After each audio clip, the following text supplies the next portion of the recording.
Hi everyone. Welcome back to Audiobook English Stories.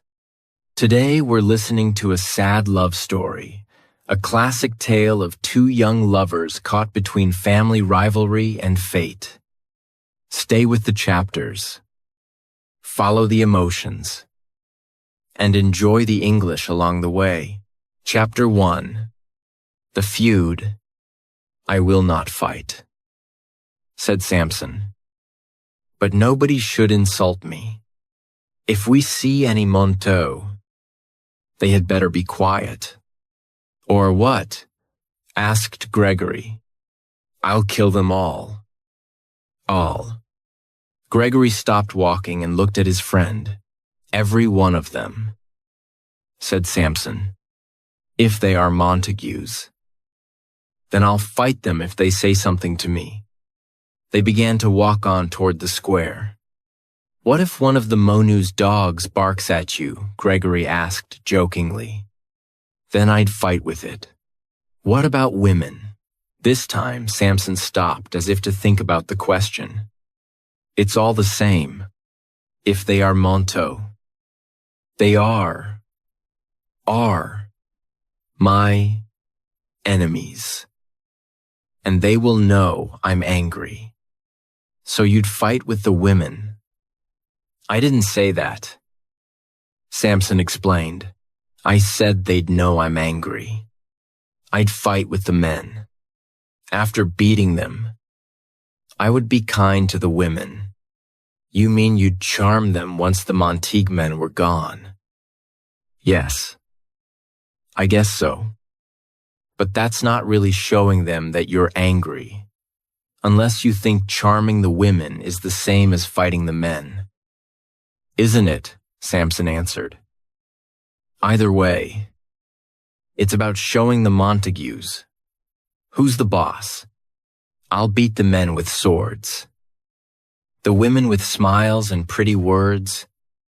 It's all the same. I wish it were the same, said Gregory. Seeing two servants from the Montague family approaching from across the square, then you could just smile and say kind things to these two and be satisfied. Samson watched the two men strut through the square. I can think of nothing kind to say.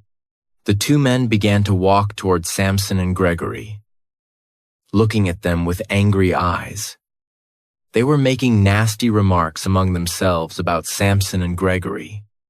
Gregory gave an unnatural smile as the two passed by. Samson did the same. But he could not hold in his hatred.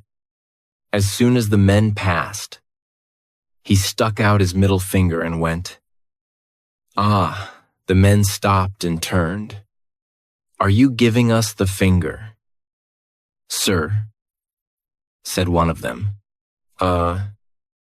Samson whispered to Gregory. Is the law on our side? If I say, yes, no, then no, stated Samson. But I saw you stick out your finger, said the man named Abraham. And I heard you make a noise, said the other, named Balthazar. Then I stuck out my finger. Sir, said Samson innocently, and I made a noise. What about it? That's just like a man from the Capulet family, isn't it? Making rude gestures to honest people, and then too cowardly to confess to it. Just like a Capulet. Cowards. Every one of them. Agreed Abraham. There's no reason to call anyone a coward, said Gregory. I'll show you who's a coward, said Samson. As he grabbed his knife, he accidentally pushed Gregory into Abraham. You saw that. Balthazar, he attacked me, shouted Abraham. It was too late to keep the peace. All four men wrestled in the street. A crowd gathered and began shouting and cheering. Benvolio, old Monu's nephew, heard the fighting. He didn't really like the feud between his family and the Capulets. He knew that all this hatred would only result in death, and death in more hatred. But he knew the only way to stop the fighting was to jump between the angry men. Therefore, he drew his sword and ran toward the 4 men fighting in the square. "Peace, put your weapons away," Benvolio shouted as he pulled the men off each other. A tall man walked forward. He pulled out his sword and touched the point. It was Tybal, Capulet's nephew, an arrogant man of Trenta. He was very arrogant. But he was also the best swordsman in Verona. "Tybal," said Benvolio, "put your sword away. I'm trying to keep the peace. Please help me. Peace. You stand there with your sword in your hand talking of peace." Tybal spoke with a twisted smile. Benvolio barely had time to defend himself before Tybalt lunged at him. The crowd cheered again. "Kill the Manu," yelled some. "Kill the Capulets," others yelled. "Kill them all," yelled more. "Kill the Capulets," murmured an old man who was walking out of a nearby church. It was Capulet, holding on to his young wife's arm. "Give me my sword. Sword. You need a cane, not a sword. I know it." Capulet. Another old man hobbled across the square. It was... "Lead me over to him," he said. "How can you fight? You can barely walk," said Lady Montague. Then the crowd went silent as some horses neared. Escalus, the Prince of Verona, and his soldiers rode toward them. He circled Tybal and Benvolio.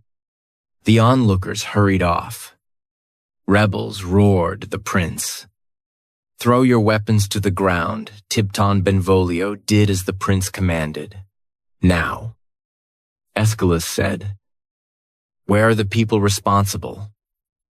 "I'm talking about the 2 older men, Capulet and Montague." He searched the streets and found the 2 old men. "You, Capulet, and you, Montague, stand in front of me." The 2 old men came forward. "You are leaders in this city and are supposed to be moral. But instead of teaching the people how to be noble, you force them to participate in your pointless feud. Well, I've been patient for too long." He drew his sword. "If your feud ever disturbs the streets again, you both will pay for it with your lives. Do you understand?" They both nodded. When Monu's people returned to their palace, Lady Montague spoke to Benvolio. "My Romeo wasn't in this fight. Was he?" "No," said Benvolio. "If Romeo wasn't with you, then... And where is he? The last time I saw him, Madam, was this morning. He was lying on the garden wall, and he looked so sad. Oh, my poor Romeo." Lady Montague clasped her hands. "Do you know why?" "No, Madam. I went over to him, but he ran away. I also have seen him in the garden looking sad. I've asked him why, but he said nothing to me." Lady Montague smiled sadly as they reached the palace. A young man stepped out of the rose bushes. "There's Romeo now." "Madam," said Benvolio.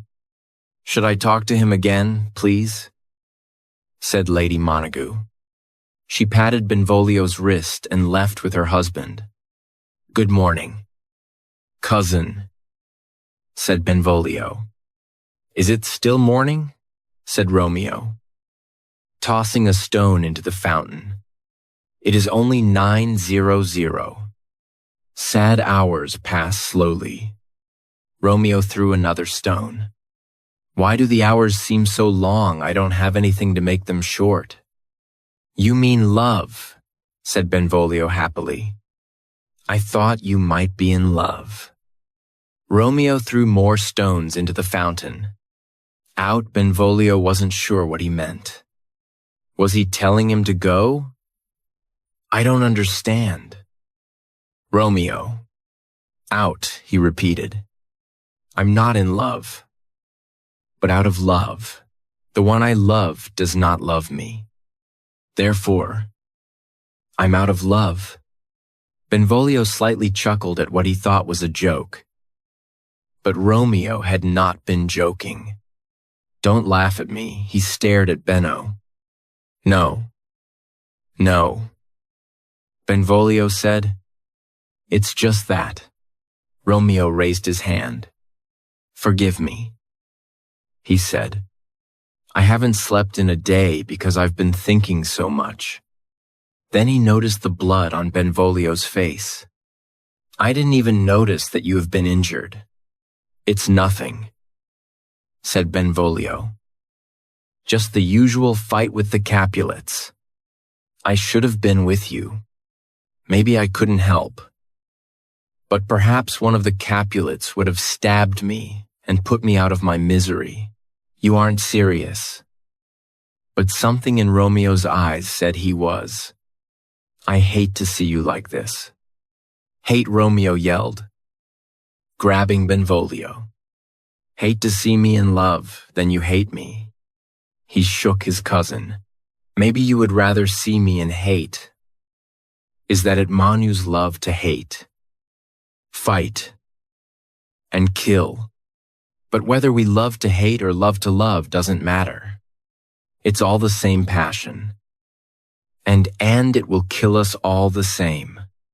Benvolio didn't like what Romeo had said. After all, he had risked his life to stop a fight earlier. But he knew that Romeo was right, and that the problem with the family was because of excessive passion. He also knew that Romeo possessed that same passion. He wanted to help his cousin. Can you tell me who it is that you love? A woman, he mumbled. Yes, said Benvolio. Who, Rosaline? Said Romeo. Rosaline. Benvolio brightened. Things may be all right. I know she will be at a party in the Capulet's house tonight. In the Capulet's house, my father's enemy. I cannot enter the Capulet's house. I will surely be killed. Although that may not be so bad. Cousin, said Benvolio, Mauzio, one of our friends, is invited to the party. We can go with him. We will wear masks, so no one will recognize us. Romeo looked up happily, not ready to die yet. Benvolio was glad to see Romeo look a little happier. But I warn you, there will be so many pretty girls there that you will forget about Rosaline. Oh, Benvolio, there is no one more beautiful than her. And I would not want another. Believe what you want, said Benvolio. Just get ready for the party, Capulet. Drinking some cool water. Leaned back in his chair. I'm glad that Montague has to follow the same rules as me. Both of us will die if either of us breaks the peace. He laughed. Break the peace, that's funny. Why? Asked Capulet's kinsman Paris. Because the two of us are too old to break the peace. Old men like us should be able to stay out of a fight. That's true, sir. But what about your young kinsmen? They don't always think clearly when they are angry. Yes, said Capulet. The young think with their hearts and not their heads. But they will listen to their elders. Let's hope so, said Paris. You both are such gentlemen. I can't believe this quarrel has continued for so long. Wrong. Truly. And I think I've even forgotten how it started. Capulet laughed again. Paris laughed with him. But he wanted to change the subject. Have you thought about my request? Your request.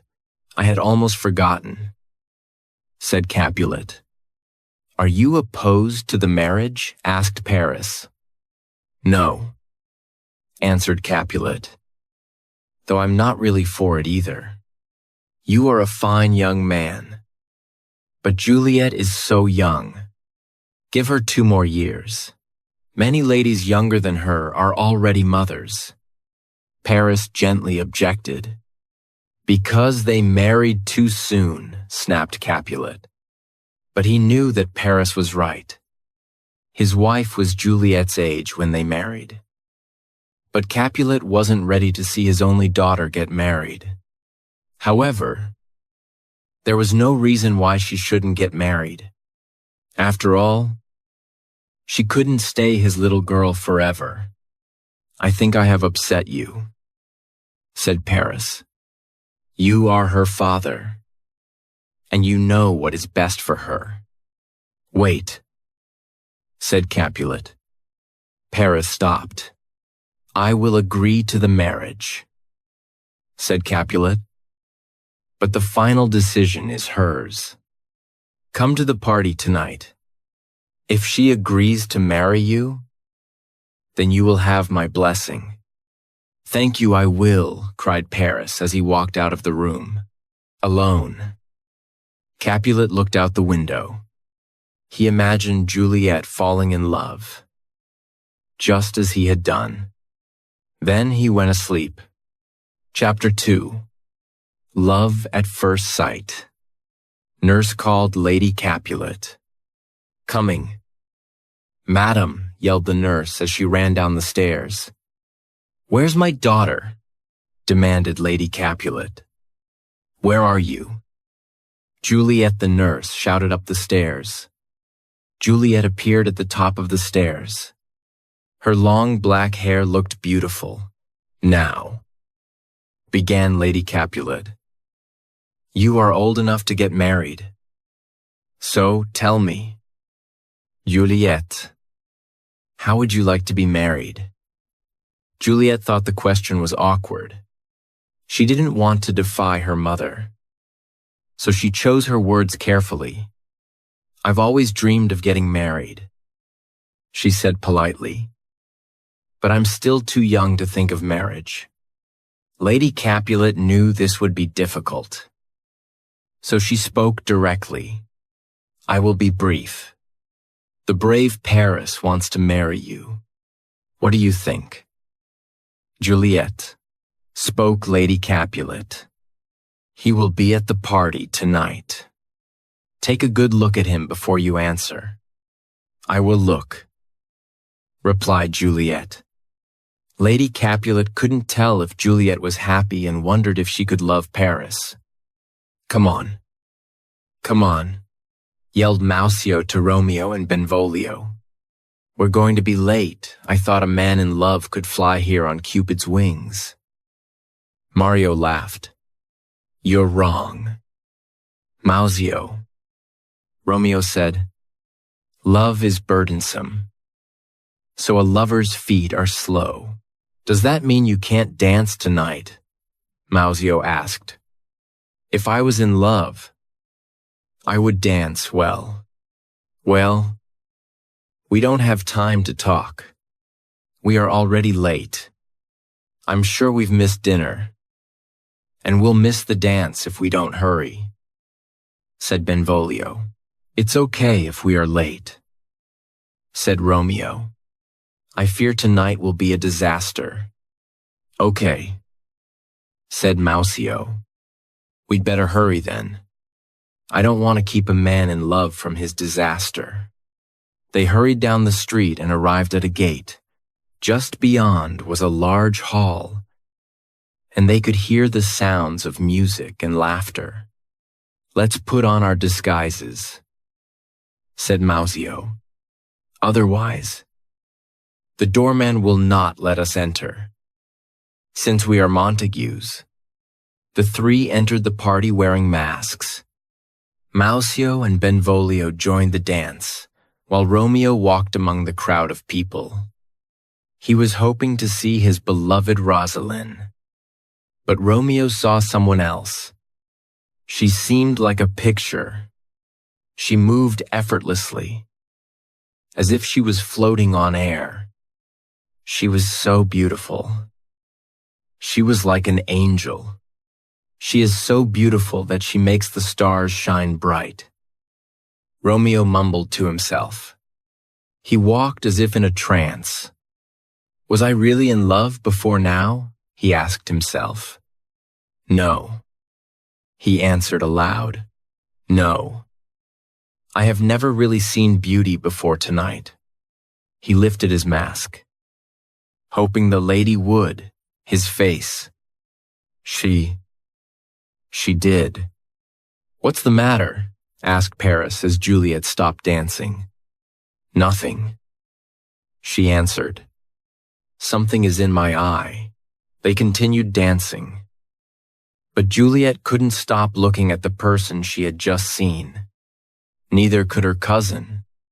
A Montague Tybalt said angrily. He comes to our party mass to make fun of us. What's the matter? Asked Capulet as he walked over to Tybalt. Uncle, said Tybalt, pointing to Romeo. He is a monog. Capulet looked. It's young Romeo. Romeo shouted Tybalt. Calm down. Nephew, said Capulet. Leave him alone. He appears to be a gentleman.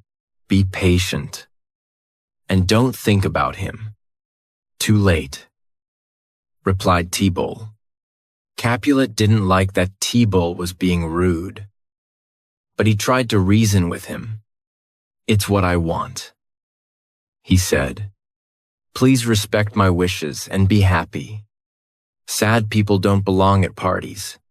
Sad people belong at parties. When an enemy is a guest, I cannot tolerate him. Tybalt turned his back on his uncle. How can you turn your back on me? Shouted Capulet, grabbing Tybalt and spinning him around. I'm the master here. And I said to leave him alone. It's terrible, muttered Tybalt. It is, but you're being childish, said Capulet. Childish? I'm 30 years old, answered Tybalt. Will you be a man if you cause trouble with my guests? Their voices became loud. The musicians stopped playing, and the guests stopped dancing.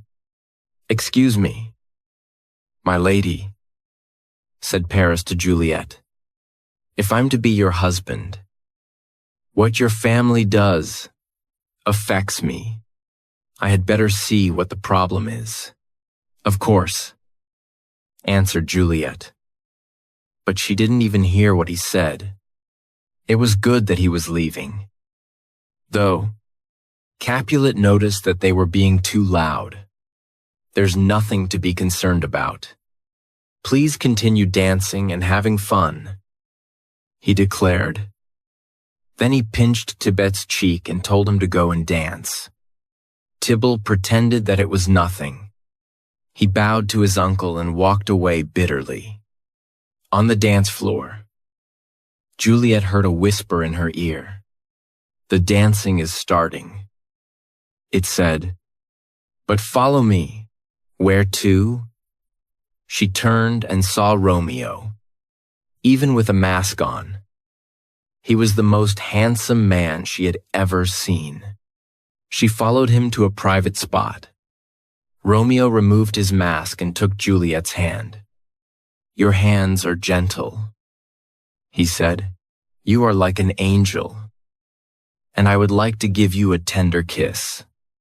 Juliet felt excited as the blood rushed to her head, but she kept calm. Angels have wings and often fly away, she said. Then she gently laced her fingers through his and held his hands tightly. Romeo shivered. The sensation of her touch was amazing. He wanted to kiss her more than ever. But she hadn't given him permission. "Don't angels have lips?" he said as he stroked her hand. "Yes," she said. She knew Romeo wanted to kiss her, and she warned him to. But she didn't want to be too bold. Juliet knew it wasn't proper for a young lady to tell a stranger to kiss her. But his touch was so gentle, so strong, and so warm that she could almost imagine what his lips would feel like. How could she get him to kiss her? Romeo was waiting for an answer. Juliet turned her eyes away because she was afraid he would know how she felt. "I guess your lips don't desire a kiss," he said as he began to release her hand. But Juliet wouldn't let go. She moved Romeo's hand to her heart. Romeo felt Juliet's heart pounding. She looked so amazing that he felt like he would melt away if their lips touched. Yet Romeo couldn't believe what he did next. He kissed her. "Madam," yelled the nurse, pushing her way toward them. "Madam, your father and Paris are looking for you."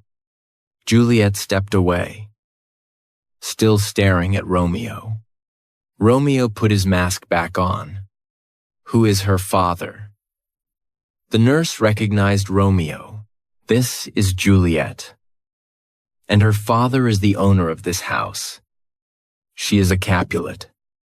"She is a Capulet," said Romeo, "as you are a bachelor," interrupted Benvolio. "Come," he whispered. "We've been discovered. We have to leave before there is trouble." "There is already trouble," said Romeo. "Who? Who was that gentleman?" asked Juliet. "The most handsome man I've ever seen," answered the nurse. "Is he married?" asked Juliet. "No, but he might as well be." Juliet stared at the nurse. "What do you mean?" "His name is Romeo Montigue, the only son of your great enemy." "Of course he would have to be a Montigue," said Juliet. She didn't explain, but thought deeply of Romeo. She knew right then that her whole world had just changed. She could no longer live in her old world, the one without Romeo. That Romeo was her enemy only made her feelings stronger. She knew at that moment that the world, and not her love, would have to change. It was simple. So she said, "My only love has come from my only hate." "What's this love?" whispered the nurse. "My baby girl is in love." Juliet came a call in the distance. It was Paris or her father. Juliet didn't care. "Tell them I've gone to bed." Chapter 3. The Secret Wedding. Romeo was thinking strange thoughts. He couldn't go home. He needed to see Juliet again. But he could not go to her house yet. There was nowhere else to go. He walked in the night back to the house of his father's enemy. He climbed the garden wall and waited. He crouched in the bushes. In an upper room, lit by a single candle, was the shadow of a woman. "What light is in the window?" whispered Romeo. The door slowly opened, and Juliet stepped onto the balcony. "It is my angel," gasped Romeo. "Oh, it is my love. Oh, if only she knew how much I loved her." Juliet carried a candle and set it on the balcony. She looked into the darkness. and her lips moved. "She speaks," whispered Romeo. Then she spoke. "Ah, me. Oh, speak again." "My angel," said Romeo softly. He could see her breathing. He wanted to run to her, climb up the balcony, and hold her. But he feared that once she knew his name, she would hate him. Juliet spoke again. "Oh, Romeo, Romeo, why are you my sweet Romeo? Forget that you are a Montague. If not, just say you love me, and I'll no longer be a Capulet." Romeo fell backward. Had he died? Was this heaven? He stood and looked. Juliet was still there. "It is only your name that is my enemy." Juliet said, "What's a Montague?" "It's only a name. And a rose would smell just as sweet if it was given another name. Romeo, forget your name and be only mine." Romeo couldn't endure it anymore. "I will be only yours," he cried, coming forward. "Just be my love, and I will never be Romeo." "Who's there?" said Juliet, stepping back. "I don't know how to tell you who I am," said Romeo. "I hate my name because it is the name of your enemy. I haven't heard you speak much, but I know the sound. You are Romeo and a Montague. How did you get here?" she demanded. "And why? The walls are high and hard to climb, and it's dangerous if anyone funds you here. It was because of love that I jumped over the walls. And a person can do anything for love." "Love," Romeo had said.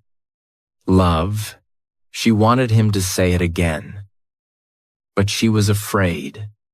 "I'm afraid someone will find you here." "Let them find me," said Romeo. "I would rather die here with you than live miserably without your love." She closed her eyes and imagined him. "Do you love me?" she whispered.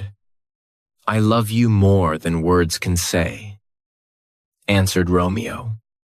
"Madam," came a voice from within the house. It was the nurse. Juliet's eyes opened wide. "A noise go. Dear love." Romeo began to tiptoe away.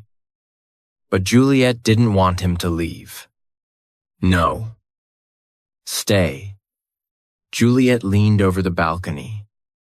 "What can I do to make you happy?" "You can give me your heart, and I will give you mine. I gave it to you before you asked." Juliet smiled. "My love is boundless and as deep as the sea. The more I give to you, the more I have." "My lady," shouted the nurse. "In a minute," yelled Juliet. Then, to Romeo, she said, "If your love is real and you want to marry me, please tell me." "I do want to marry you," said Romeo. "When tomorrow?" "Promised," Romeo boldly. "I'll come myself." "No," said Julia. "It's too dangerous. I'll send my nurse. When will you be ready?" By 9:00 tomorrow. It will seem like 20 years till then," she said, "but I will endure it. Go now." Romeo stepped away. She blew a kiss. "Good night. Good night. Parting is always sweet sorrow. But I will see you tomorrow." He could almost feel her kiss touch his lips. "I will not sleep until then," he said, and then disappeared into the night. Free Lawrence was working in the garden. Ah, he breathed in the smell of fresh flowers. The earth is a wonderful thing, he thought. It gives life to new flowers and trees. He pulled a pair of scissors from his pocket and began to prune the flowers, humming as he worked. "Good morning, Father," came an urgent voice. Friar Lawrence turned and saw Romeo. "My boy," he said. "What are you doing, up so early in the morning? I've never known a young man to wake up so early." He smiled warmly. "Or maybe you did not go to bed last night." "I didn't go to bed. But I got the sweetest rest anyway." "Were you with Rosalind and resting without sleeping, Friar?" Lawrence asked. "Rosalind, I have forgotten all about her." "That's good. My son." "But then, where were you?" "Dancing with my enemy," Romeo exclaimed. "That's where I forgot about Rosalind and learned what true love is, Friar." Lawrence rubbed his eyes. "You're confusing me." "Romeo," he said, "speak directly. I love Capulet's daughter." Said Romeo, "And she loves me. We've just met, but our love is everlasting. We have sworn to marry. You must marry us today." "Marry you, Friar?" Lawrence shook his head. "You cried for Rosalind only yesterday. Now you say you will marry another. Didn't you scold me for loving Rosalind? I scolded you for idolizing her. Didn't you tell me not to love her?" "Yes, but not to fall in love again so quickly." "You are too passionate. Don't we all live by passion? We live by reason?" insisted Free Lawrence. "We die by our passions. Will then praise me for being reasonable. I now know you were right about Rosalind. I wasn't in love with her. But Juliet is perfect, and it's reasonable to love perfection. Right, you must marry us, Friar." Lawrence looked out at the sunrise. He couldn't believe what he was hearing. How could he marry someone so young and naive? And without the parents' consent? Father asked Romeo impatiently. The friar didn't answer. He continued thinking maybe a marriage would force peace between the fighting families. "You have not persuaded me." "Romeo," said Fr. Lawrence at last, "but I will marry you. And I hope this marriage brings love to your two families instead of hate." Friar Lawrence put his scissors back into his pocket and led Romeo to the church. "Where is Romeo?" Mausio leaned against the church steps.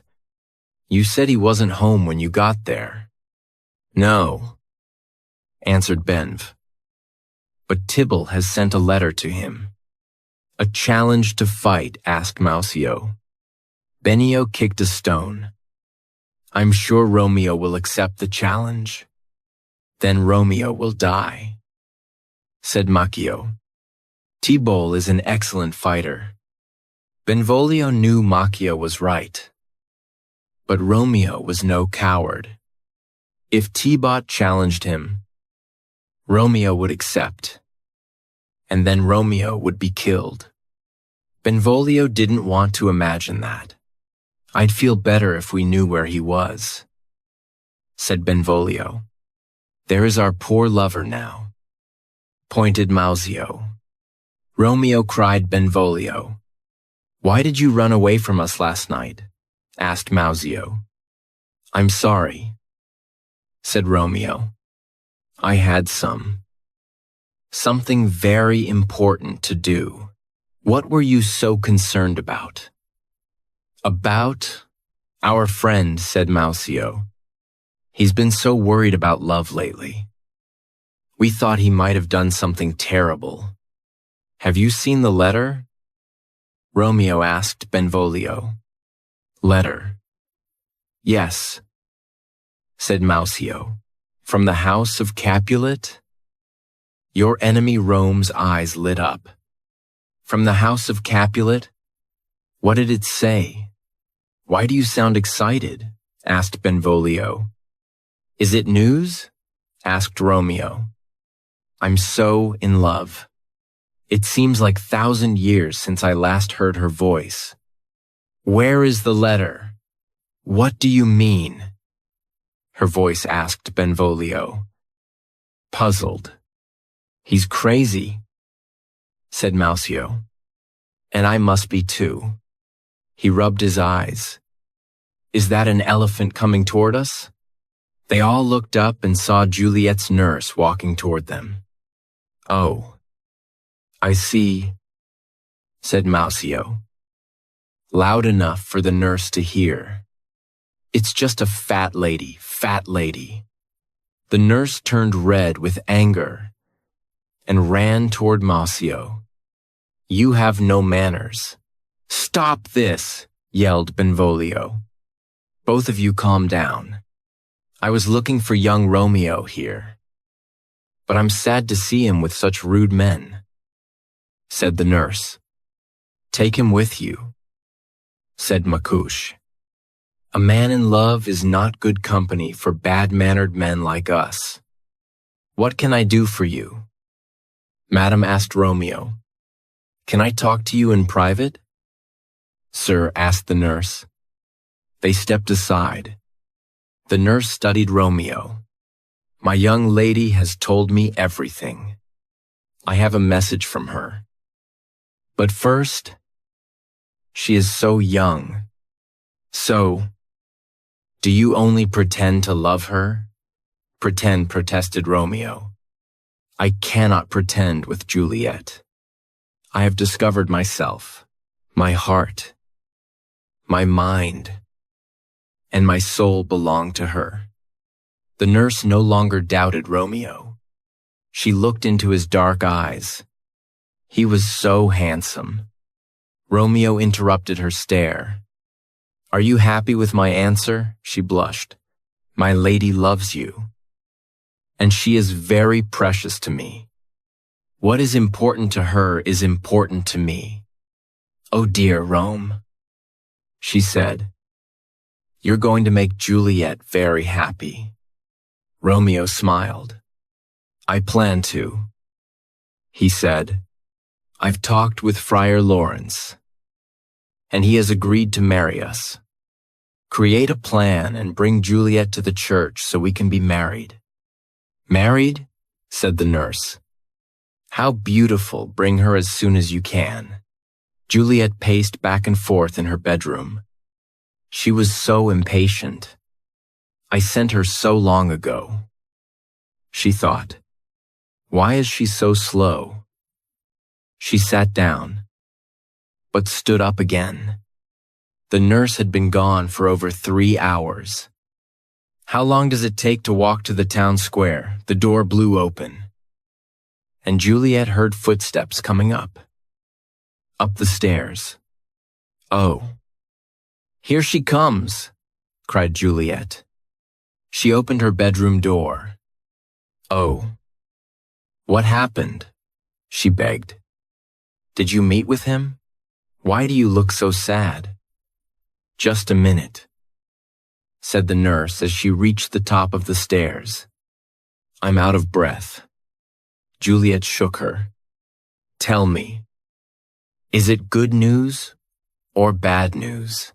The nurse pinched her cheek. You told me his face was more handsome than anyone's. But his hands, his feet, and his whole body are better too. The nurse fell onto the bed. Juliet jumped on top of her. I know. She snarled. But what did he say about our marriage? He said something about it. Oh, you tease me, cried Juliet.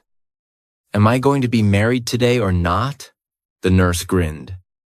You didn't want to get married with Paris so quickly. Why are you so eager to marry this? Romeo Juliet stood up and straightened herself. I'm not eager, she said. But what did Romeo say? Do you have to go to confession today? Stop teasing me. Tell me what Romeo said. Juliet was frustrated and fell onto the bed. The nurse felt sorry for her. Okay. I was only teasing you. A young woman that is going to get married can forgive me. She smiled. Married. The word echoed in Juliet's head. Now, if you want to make any confessions, you have to go to church. There you will find a young man who is eager to marry you. She smiled again. Juliet gasped. Juliet hugged the nurse. Thank you. Thank you, she cried. Let's go. Right now. Fry Lawrence was preparing Romeo for the wedding. He wasn't sure if this wedding was the right tiling to do. Marrying two young people without their parents' permission was not right. He wanted this marriage to bring the two families closer together. But he wasn't sure if it would. Will they get angry? Will they get angry with me? He thought. Amen. Already said Romeo. He was impatient from waiting on Fry Lawrence. Calm yourself. Romeo, scolded Fry Lawrence. You need to live and love moderately. If not, neither love nor life will last long. But he knew Romeo wouldn't be calm. Neither would Juliet. Then Juliet came running toward the church. I should send both of them home, thought Fry Lawrence. But he knew he couldn't do that. Good afternoon, Father sang Juliet. She jumped into Romeo's arms. Juliet cried Romeo, holding her. Please tell me you love me as much as I love you and how happy you will be after we are married. I love you so much that words can't describe it, she said, and kissed him. Okay. Enough, said Fry Lawrence, separating the two. Let's hurry with the wedding. Fry Lawrence took them to the altar. Then he quickly performed the wedding ceremony. When he was through, he left them to pray, and he went to the garden to think. The nurse found him there. Romeo isn't welcome in Juliet's house, she said. Nor she in his. What are they going to do? I haven't thought about that, replied Friar Lawrence. Maybe they can tell their parents soon. Father. The nurse smiled. They are newlyweds. They want to be together. You are like a mother to Juliet. You should have thought about this problem before the wedding snapped Friar Lawrence. You married them, she replied. You should have thought about this problem too. They need our help. So how can we solve this problem? Asked Friar Lawrence. Their parents will kill us if they find out about this. We have to keep it a secret for a while. But we have to give these two time to be man and wife together. I'm sure they'll be okay after a while. Right. Agreed. Fry Lawrence, take Juliet home.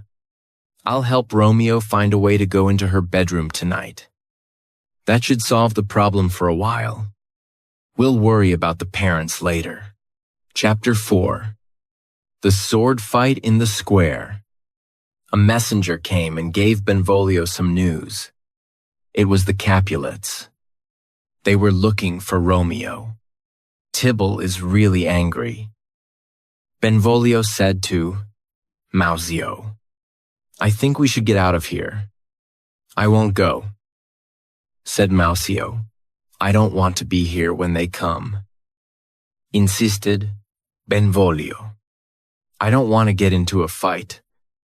Just then, Benvolio saw Tybalt and some of his friends making their way across the street. "Oh, no," said Benvolio. "Here come the Capulets, let's go." "I'm not worried about them," replied Massio. It was too late to leave. "Good afternoon," said Tybalt. "Can I speak with one of you?" "That's a strange way to ask someone to fight." "I will fight if you give me a reason," answered Tybalt. Putting a hand on his sword, he stepped closer. "Mausio, Romeo was with you last night." "Right. Where is he now? Do I look like a slave?" asked Mario. "Am I supposed to answer your every question, even if I did know where Romeo was?" "I wouldn't tell you." Tybalt drew his sword. "Gentlemen," interrupted Benvolio, "either stop this fight or go somewhere else to finish it. Everyone is watching us." "No need," said Tybalt. He saw Romeo walking toward them. "Here comes my man." "Your man," said Mausio, teasing Tybalt. "Is he one of your servants?" "A mistake," said Tybalt as Romeo came up to them. "I should have called him a villain instead." He looked at Romeo. Romeo just smiled. "Tybalt," he said, "I love you, so I will forgive your anger. You will soon learn that I'm not a villain. Until then, goodbye." Tybalt thought Romeo was just making fun of him. "You ruined our party last night with your presence. Now turn and draw your sword," shouted Tybalt. "I've never hurt you, Tybalt, and I couldn't now. I love you like a brother. More like a brother than you know." He bowed. "Be happy." Mausio looked at Romeo. "He's being dishonorable. Why is he acting like this?" "I think he's being reasonable," said Benvolio. "Let's peacefully go away and be happy. I'll be happy when Tybalt is dead," said Mausio. Tybalt lifted his sword. "I'm ready for you, Tybalt." "Mokuzu," said Romeo. "Put your swords away." Mario pushed Romeo aside and lunged at Tybalt. Tybalt stepped aside. Then he began swinging his sword at Mario. "Tybalt! Mario! The prince has forbidden the stop," Romeo shouted. "Benvolio, help me stop this fight." Romeo stepped between the two and grabbed Mausio. But Tybalt kept coming. Mausio tried to defend himself. But Romeo was holding him too tightly. Tybalt's sword stuck into Maio's chest. "Ah!" Mausio cried, falling to the ground. Tybalt withdrew his sword and wiped off the blood. Benvolio ran to Mausio. "How bad is it?" "It's enough." Mausio coughed. He put his hand over his chest. Blood gushed through his fingers. "Be brave," said Romeo. "You'll be okay." "No," said Mausio, his senses leaving him. "I won't be okay." Blood began to come out of his mouth. "Why did you come between us?" "Romeo, I couldn't defend myself." Romeo looked into his friend's eyes. "I was trying to stop you. You stopped me all right." Mausio gasped. "He has killed me. I'll take him to the doctor," said Benvolio as he prepared to lift him. He felt his pulse fade away. "He's dead," he said. Romeo stared at Mario. "My friend was killed because of me," he thought. and Tybalt teases us all. Oh, Juliet. I wish I could have married you one day later, then Tybalt would not be my cousin. And I could take revenge on him. Romeo became so angry that the love and tenderness that he had felt began to disappear. In a second, he forgot about Juliet, about his marriage, and about the future. He wanted justice. He wanted revenge. He picked up MCU's sword. Romeo, said Benvolio, put the sword away. Here comes Tybalt. Romeo didn't put the sword down. So you've returned to see Mario's dead body and to see us cry at your feet? No, Tybalt, he yelled. Tybalt strutted up to Romeo. You poor little boy, he said. Do you want to die just like Masio? My sword is strong, Romeo said, and he struck at Tybalt. Tybalt blocked Romeo's blow with ease. But Romeo pressed on with incredible speed. Tybalt tried to keep calm. He tried to make it appear as if he could easily defend against Romeo's attacks. It soon became clear that he was not fighting a man, but an avenging angel. Romeo swung at Tybalt so violently that he could no longer feel his arm or the sword. He kept raging forward. As he did, he saw Thibault's eyes change from being confident to panic and then to horror. Suddenly, there was no more ringing of swords. No more shouting. The vicious face of Thibault became peaceful. It was then that Romeo saw how much he looked like Juliet. He watched Tybalt fall to the ground. Let's get out of here, yelled Benvolio. Teal's dead. The prince will kill you all if he finds you here. Oh, I'm a fool, he said. They are coming, Benvolio screamed. Romeo, get out of here. Juliet stood on her balcony. She watched the sunset. Please leave us. Son, she chanted. Quickly become dark so that Romeo can come into my bedroom. Then we can hold each other all night. The nurse slipped through the curtain and out onto the balcony. She looked worried.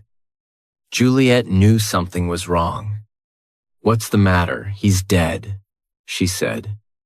Juliet almost fainted. My Romeo, my love. Dead. No, said the N. But the truth wasn't much better. Number Tybalt. Tybalt is dead. Killed by Romeo. And Romeo has been banished by the prince. Did Romeo really kill Tybalt? Juliet could barely speak as she started to cry. There are no honest men, replied the nurse. I hope something bad happens to Romeo. Juliet became angry. Don't say that he killed your cousin. How can you defend him? Should I loot my husband? My cousin would have killed Romeo. But my husband is still alive. Juliet tried to stop crying. So why can't I stop crying? I should be glad that Romeo is still alive. The tears came again. Banished. He will never come to Verona or me again. Chapter 5. The Secret Plan. Romeo stood up. When Friar Lawrence returned to his room, well, Father, what news? What did the prince decide? Lawrence removed his jacket and hung it on the coat rack. A gentle judgment, he said, knowing that Romeo would not agree, not death, but banishment. Banishment, Romeo cried. Banishment is worse than death. Please say death. Free Lawrence knew Romeo was saying this, because of his love for Juliet. The prince could have killed you. He didn't. The prince is being kind. There was a loud knock on the door. Hide yourself. Romeo, said Friar Lawrence. Romeo hid as Friar Lawrence opened the door. It was the nurse. Good afternoon? To where? She said. Is Romeo here? He is very sad. But here, he said. Romeo came forward. He looks like Juliet, said the nurse. Tears and crying. You break my heart. Nurse, said Romeo. To speak of Juliet and you broke her heart. She said, she wants to see Tibton you. But she can't see either because I'm the bad guy that murdered her cousin. Said Romeo, I will make Juliet happy and kill that bad guy. He pulled out his knife and placed it against his chest. Don't do that. Free Lawrence knocked the knife out of Romeo's hands. You amaze me, you killed Tybalt by mistake. But if you kill yourself, you will also be killing Juliet. She is still alive. Will you abandon her by killing yourself? The prince has given you life. Calm down and think about what you will do. Romeo collapsed in a chair. Free Lawrence put his hand on Romeo's head. Meet your love tonight. Go to her room as we have planned. Comfort her. We will get you out of the city. After you have done this, you can live in Manua until we can fix things between your families. If your love is strong enough, it will endure. Good idea, said the nurse. I'll go and tell Juliet you will come tonight. Capulet was at his home with Paris. Because of T.I.'s death, he realized that many of the young people didn't listen to him. Tybalt hadn't listened to him. And so, he had died. Capulet didn't want his only daughter to make the same mistake. Wife, he commanded, speak to Juliet before you go to bed. Tell her that Paris loves her.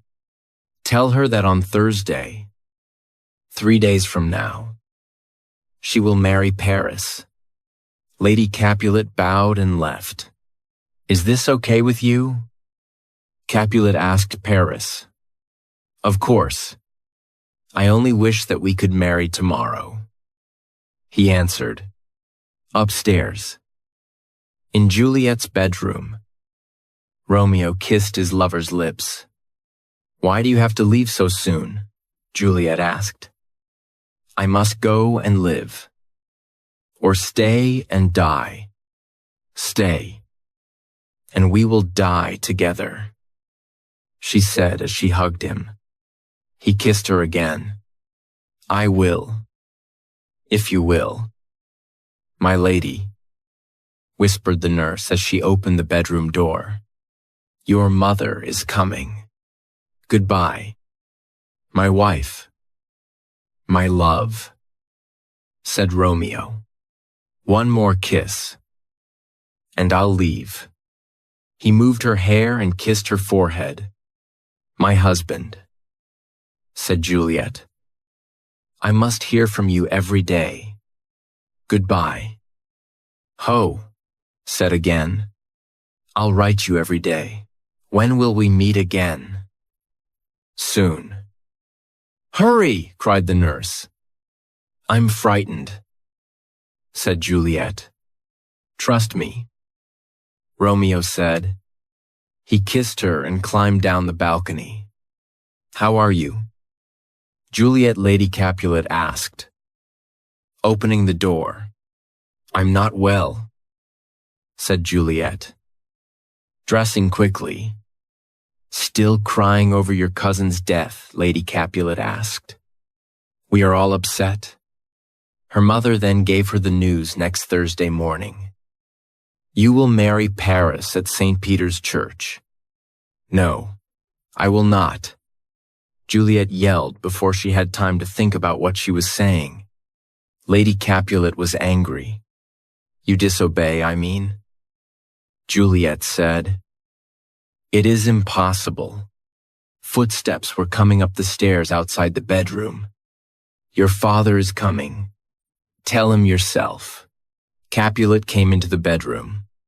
Father, Juliet said, I cannot marry Paris, but I desire you to marry him.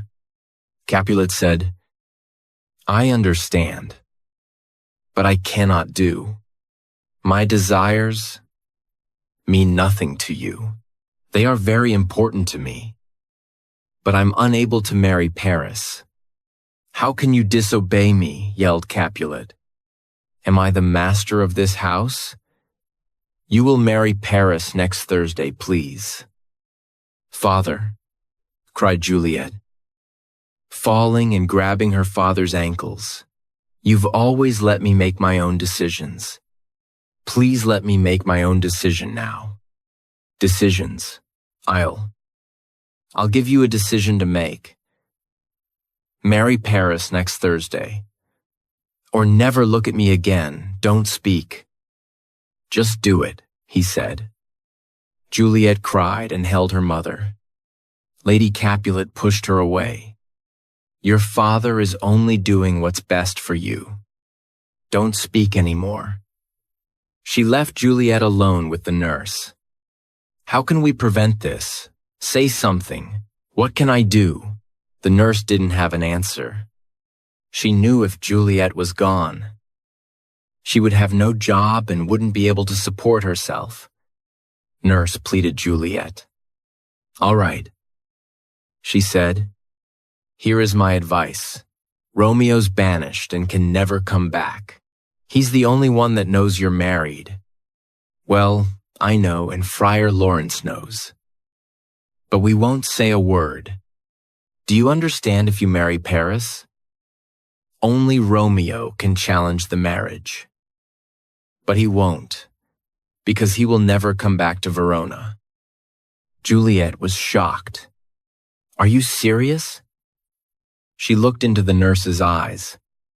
It's the only way, she said. Paris will make a lovely husband. Thank you. Nurse, said Juliet stiffly. You don't have to say anything else. Go tell my mother and father that I will marry Paris. The nurse felt sick to her stomach as she watched Juliet go to the door and hold it open. The girl was like her own daughter. Juliet had come to her for help, and all she could do was lie. What was worse, Juliet knew that she had lied. I said I will do it.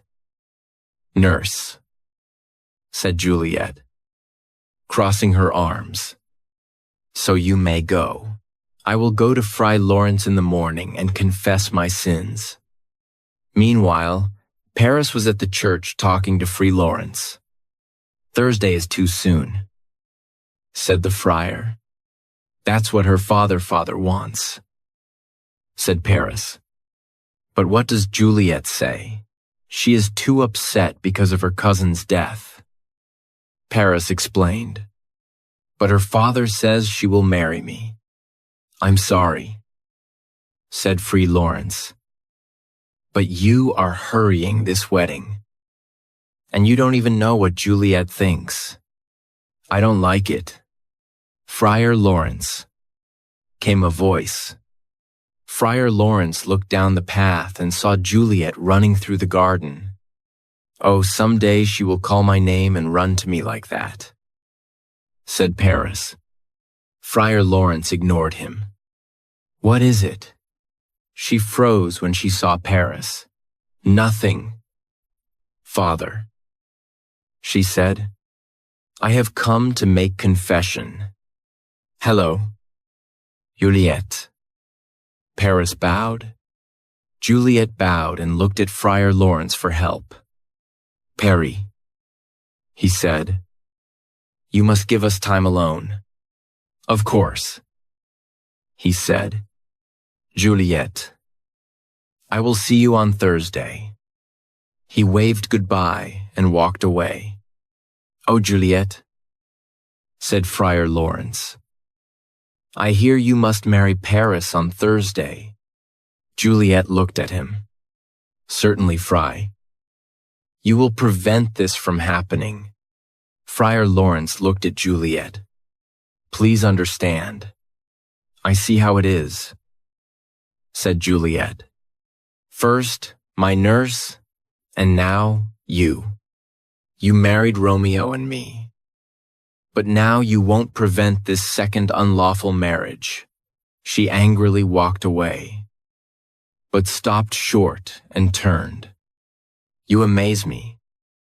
You older people, you are so brave when there is nothing to fear.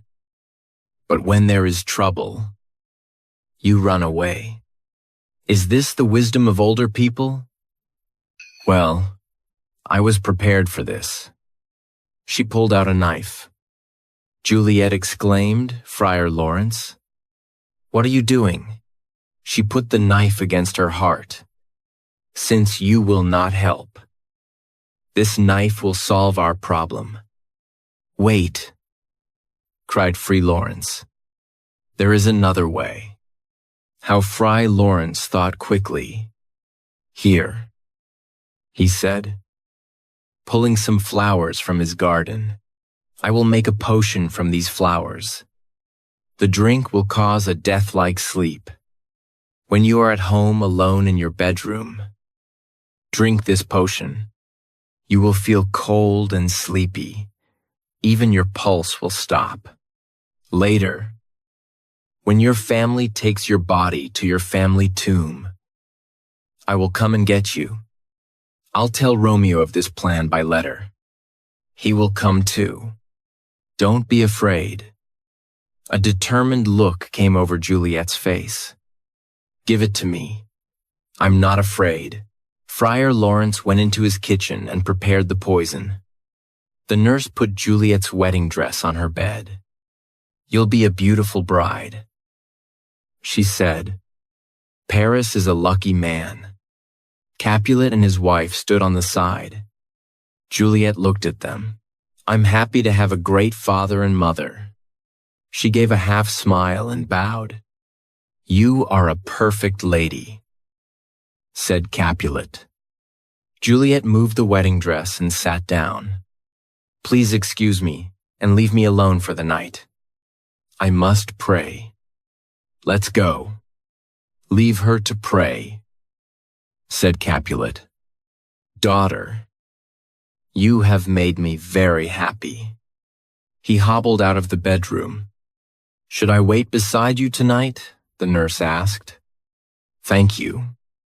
Juliet didn't even look at the nurse. But that okay. You've done enough for me already. The words hurt the nurse's feelings. I would anything for you. You know that. The nurse said softly. Then leave me. Juliet said. The nurse walked out of the room. Get some sleep, said Lady Capulet. You will need it. She left. Juliet silently closed the door and took out the potion Free Lawrence had given her. She held it tightly. She had a thought. What if she woke up before Romeo came? Wouldn't she suffocate in the family tomb? What if? Surrounded by horrible images of death. She became crazy, what if? Waking up beside Thibault. She became mad, what if? Enough of what ifs, she whispered. This is the only answer. She put the bottle to her lips. Romeo, I drink this for you. She drank. Her throat burned. She gagged. Bright lights appeared before her. Her body went numb. She felt herself falling. And then, nothing. Before dawn, The nurse woke up and went to Juliet's room. One word of encouragement. She mumbled, "That's all. Surely Juliet will listen to me." She opened Juliet's door and tiptoed to where the young lady was sleeping. She put her hand on her cold forehead. Her scream woke up the entire house. Chapter 6. The Lover's Tragedy. Balthazar's hand shook as he opened the door of Romeo's apartment in Mantua. "Ah, Romeo," said. "News from Verona. Do you have a letter from the friar? How's my father? How's my Juliet? Her soul is with the angels," answered Balthazar. "Her soul is always with the angels." Romeo smiled. "But what about the rest of her? Her body is in the Capulet's tomb." Romeo rose from his desk. "What do you mean?" "I saw her body in the tomb. She is dead. That can't be true. I wish it weren't true. Go bazaar. Get me a horse. Meet me by the city walls. I will leave tonight. Please don't go." "Sir," said Balasar, "you are angry, and nothing good will happen because of this." Romeo gathered his things and packed them into a bag. "You are mistaken. This is not anger. It is a reasonable response to these events. Now go and do what I told you." Balthazar left. "Juliet," said Romeo, "I will lie with you tonight." But how he wondered. Then he remembered there was a man in Mana who sold strange drugs. He threw his bag over his shoulder and walked out. As soon as he walked out, a monk arrived at Romeo's apartment. "Hello," he cried. "I have a letter for Romeo. Hello, it comes from Friar Lawrence. And it's very important. Is anyone there? Hello." No one was there to answer. Free Lawrence stayed hidden as he walked to the Capulet's family tomb. By looking at the moon, he could tell that it was almost midnight. That meant that Juliet would wake up soon. He didn't want to think about Juliet waking up in a cold tomb, surrounded by dead bones. He walked faster until he arrived at the crossroads, where he instructed Romeo to meet him. There was nobody there. He waited for a long time. But Mia was no Romeo. Finally, he saw a man walking toward him. But it didn't look like Romeo. Who else would be coming to the graveyard at this time of night, he thought. "Who's there?" called Free Lawrence. Free Lawrence returned the voice. "Is that you?" "Friar John?" asked Fry Lawrence, squinting to see who it was. "Yes," said Friar John. "What are you doing here?" asked Friar Lawrence. "Where is Romeo?"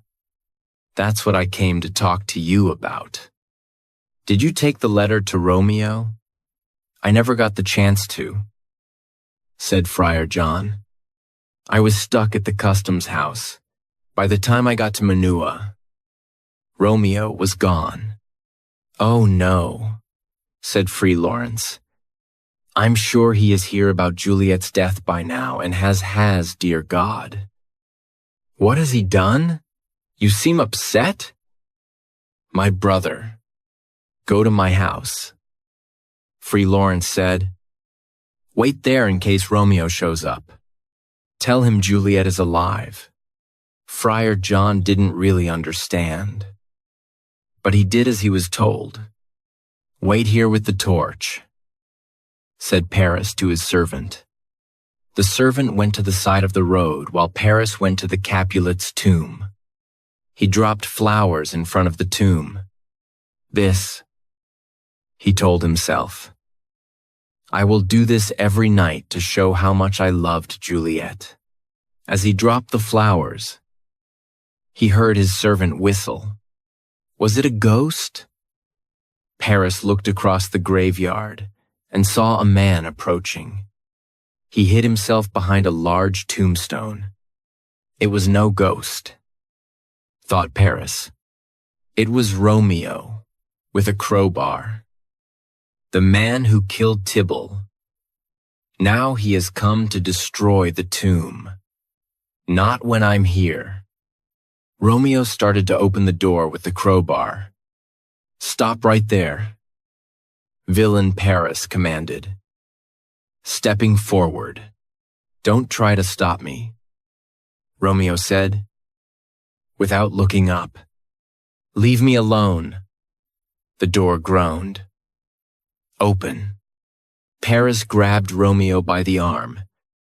When Romeo felt his hand, he spun around and swung the crowbar, hitting Paris in the head. Paris fell dead to the ground. His servant, who had been watching, ran off to tell the soldiers. Romeo dragged Paris's body into the tomb. There, on a stone, he found Juliet's body. Romeo fell to his knees. Oh, my love, my wife, he said. You are still so beautiful, even in death. He brushed the hair back from Juliet's face. You are the last thing I want to see on this earth. He pressed his lips against hers. Then he opened a small bottle. Here is to my love, he said as he drank the poison. The drug was quick. He placed his lips on Juliet's once more. With this kiss, I die. And then he died. Who's in here called Free Lawrence as he entered the tomb.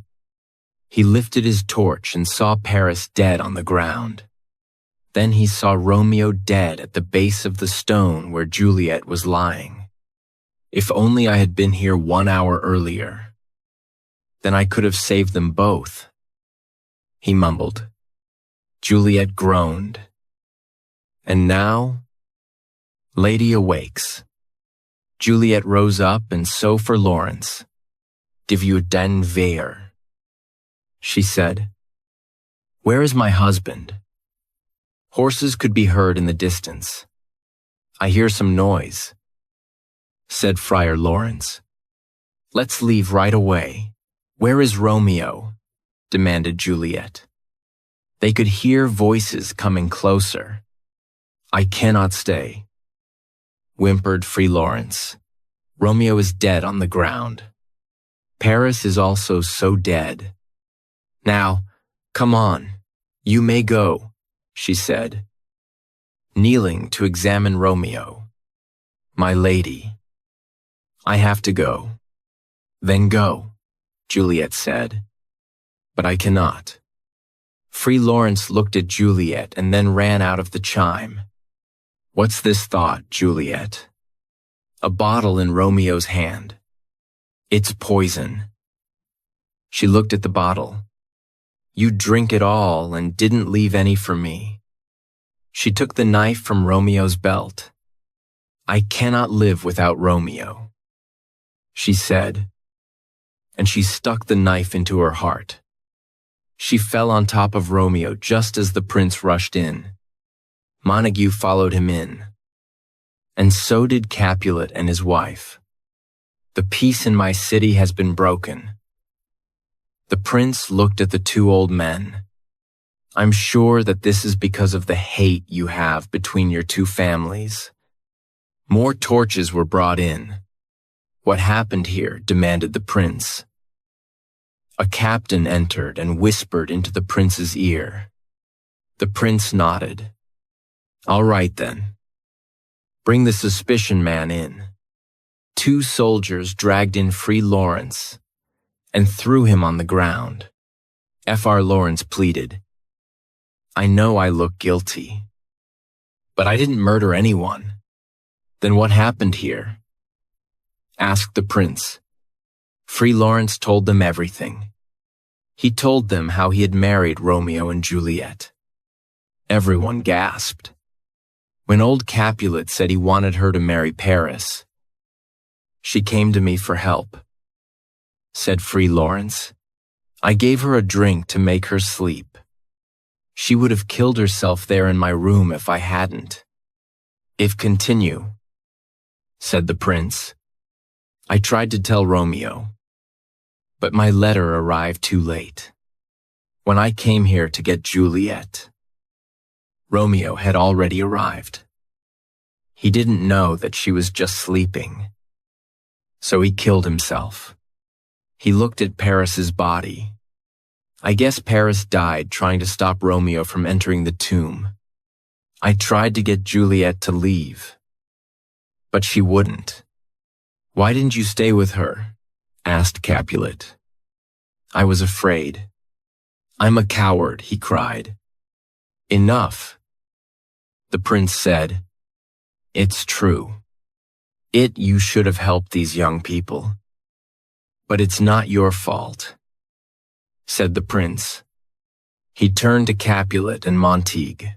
"See what has happened because of your ancient grudge. You've lost your only children." Capulet looked up from the body of his daughter. He saw his old enemy kneeling across from him. "Brother Montague," he said, "please forgive me for all of this hatred." Montague leaned across the bodies of Romeo and Juliet and put his arms around Capulet. "I will make a pure gold statue in honor of your daughter, and I will put one of Romeo by her side." Prince Aeschylus lifted the two old men to their feet. "Let's leave this place and talk somewhere else." He led all the grieving people out of the tomb. There has never been a more tragic story than this one of Romeo and Juliet, said the prince. If you enjoyed this story, please like, subscribe to Audiobook English Stories, and turn on notifications so you never miss a new upload. Drop a comment with your favorite line and share this with a friend learning English.